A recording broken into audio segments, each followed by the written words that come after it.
Hey, English 101, welcome to week 9. We are back from spring break this week, so I hope you were able to have a restful, relaxing, or quite fun and exciting time, or at least a day or two in between the work that you might have been doing. Let's get started with week 9's activities. So, this week in our class really is a planning week. Today, you should be starting the process of reading through the final assignments in the class. So, although I'm going to talk about a lot of things in this video, all of the assignments and their overview can be found in our online Google Space in the assignments and examples folder.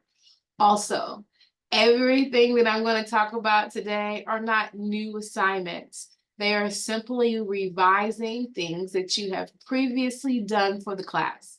So while there are several things, there is absolutely nothing new. Let me also say, as I said in my previous email, there are tons of points left in this class. So if you were doing great, you had a chance to review all of your grades from the discussion boards and your E1 and E2 assignments, you're submitting your E3 assignment this week, great, right?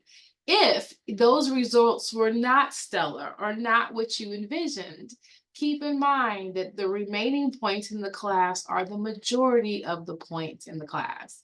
The two assignments that I'm going to talk about today, in fact, are worth 400 points, which is half of the points available in the course.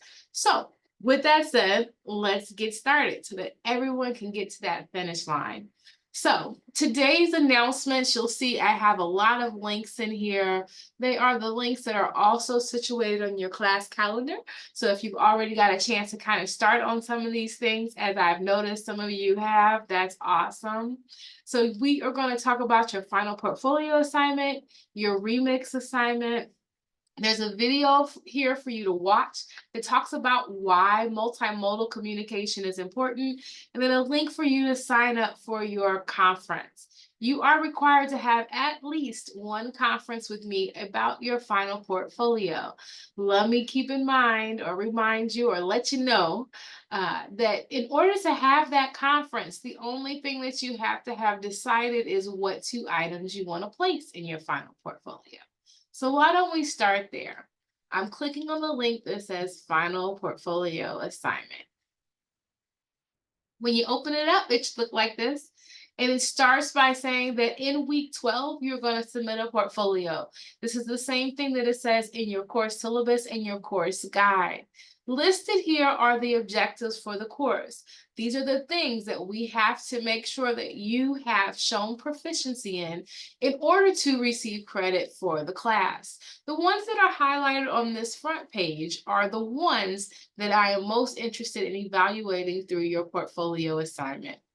The second page, details extensively what should be in that portfolio, starting with the basic requirements at the top.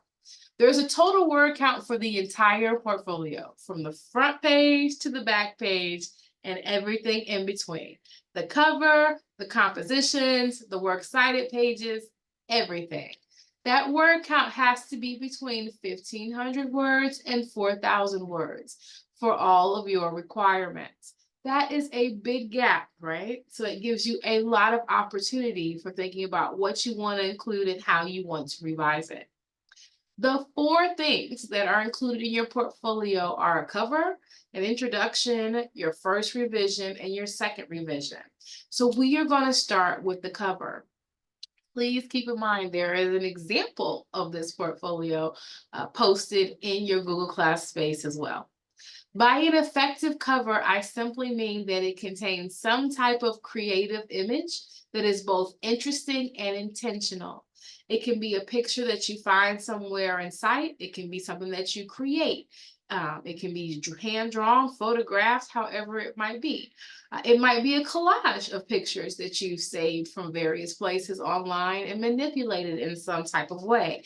Again, feel free to look back at that multimodal video from earlier, from this week. Okay.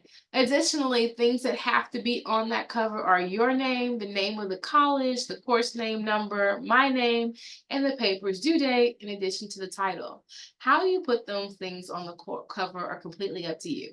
I've had people do this in a variety of ways. Again, I've had one image, I've had several images, I've had photographs, I've had things that are reflective of the student themselves. I've had crossword puzzles, I've had word searches, I've had graphic novel panels, all kinds of things. Really, it's up to you. It has to be visual, it has to be interesting, it has to be intentional, and it has to have those things that are listed here. The second piece in your portfolio is going to be your portfolio introduction. This is our reflection of ourselves as a student and as a compositionist. So I've listed here a bunch of questions you can choose to answer. The only responsibility of this section is that it has to be text-based. I've had people do it as an essay or a letter. I've also had people do it as rap lyrics and poems. I've even had people do it as bulleted lists and memos. I've had a couple of people, 3 today, do it as a position paper. So there's all kinds of option here, but it does have to be text-based. When you're looking at these questions are all designed for you to assess yourself. What are your strengths and weaknesses? What have you learned? What do you still need to work on? What do you like the most? What did you dislike? What are you proudest of? What things are you choosing to put in this portfolio? How did you revise them? Why? Did you think it turned out well? And then lastly, overall, how would you assess yourself as a student in English 101? As an online student, how have you done in time management, work management? Overall, what grade do you think that you've earned? I know there are a lot of questions here. I don't expect that you're going to answer them all. I absolutely would address the last 2, but anything else is kind of up to you and what you would like to include in your introduction statement. All right. And then the last 2 things that are going to be included in your portfolio are your revisions. You have a bunch of options here, right? Whatever you submit has to be extensively revised, meaning that it's 20 to 25% different than when you submitted it the first time. So to this point, we've submitted a yes and no paper for E1, a yes and no paper for E2. We have our E3 papers, videos, and podcasts that are due this week, or at the end of this week, rather. And then we'll have our remix assignment that we're going to talk about next. So that gives you somewhere between 6 and 7 different compositions to choose from. You're going to choose 2, and you can do with them whatever that you'd like. So for example, I might choose to be strategic about it and think, hey, my E1s were terrible. There have got to be things in there, that I could fix. Now that I understand it better, I've done it a couple of times, I feel like I've gotten better at this. And that's what a lot of your reflection answers in your submission said for E2, like this is better, right? But if I pick, let's say, the no position paper from E1 as one of the things that I want to revise, now I can change that paper into whatever I would like it to be. There are no longer any limits or requirements given by me. So if I said it had to be under 500 words, throw that out the window. If you want it to be 400 words, if you want it to be 700 words, if you want it to be 2,000 words, that's completely up to you. The only thing that you cannot do is change the onus of the paper. The question has to remain the same. The answer has to remain the same. And I suggest that it's a true revision and that most of it will be the same. We are just making it better. Again, lots of ways to go about it. Some people decide, you know what? I think this would be a better composition if I combine the yes and no papers from E2, put them together and made it one cohesive paper as opposed to 2 different papers. Maybe I don't want a question at the top as the title. Maybe I want a different type of title. Great, fine, whatever it is that you choose. Also, in E2, I told you had to include an image. Maybe you decide you don't want an image. Maybe you decide you want 18 images. Completely up to you. Also, let me say, picking your group paper is a popular thing to do in this portfolio assignment. For obvious reasons, there's parts of it you didn't write, so there are probably some things that you automatically know you would have done differently. feel free to do that. You do not have to coordinate with anybody else. Think of yourself as editor-in-chief. If it's just me revising this paper, this is what I would do. It doesn't matter if it's a section you originally wrote or not. Also, again, those parameters are completely up to you now. Do you want to include more source work, less source work? However you best envision the paper. So your first revision has to be a text-based assignment. For some of you, that means you can include anything from E1, E2, or E3. But some of you in E3 elected to do a podcast or a video, so that might not be eligible for your first revision part of your portfolio. But that's okay, because you're going to revise two things. The second thing that you choose to revise can be an additional text-based composition, or it can be a video or a podcast that you previously submitted for E3 or for your remix assignment. This is completely up to you, but the parameters stay the same. It has to be revised 20 to 25% of it has to be altered content, and it has to be something that you had previously submitted.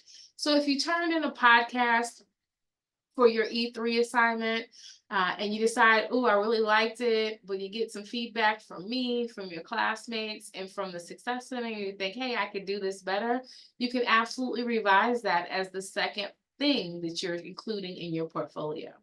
It is completely up to you. So just wanted you to know that you have choices. With that said, I'm going right back up here to the bottom, right, or to the top, I'm sorry. The last two things in here are not about pieces, it's about requirements of submission. So everything should be submitted as one document, not separate pieces. So that means the first page is going to be your cover. Starting on the second page is going to be your introduction statement. When that's over, we're going to page break and we'll have our first written revised composition. Page break, it's works cited page. Page break, your second revision, if it's a paper. Page break, it's works cited page. All saved in one document, all submitted in the assignments link in Brightspace.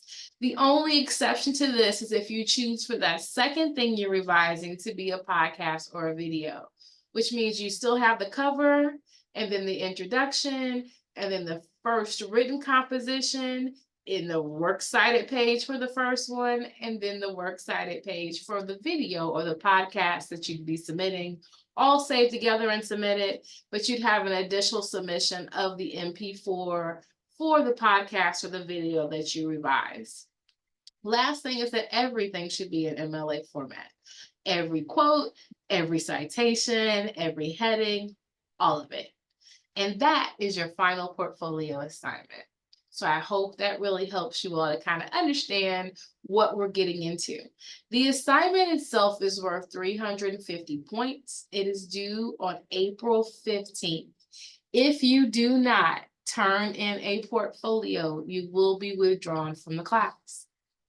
On April 15th, when I get all of your portfolios, it'll take me about 4 days to grade them and post grades.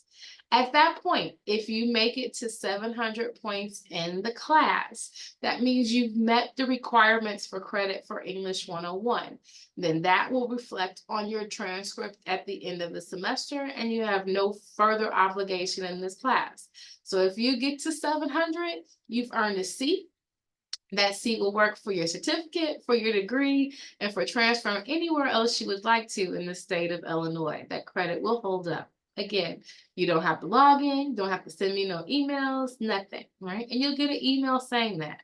There will be some of you that don't quite make it to that 700 point mark, which means you'll get an email that says, hey, good try. Now, let's see what else we can work on to try to increase those points in the last couple of weeks of the semester.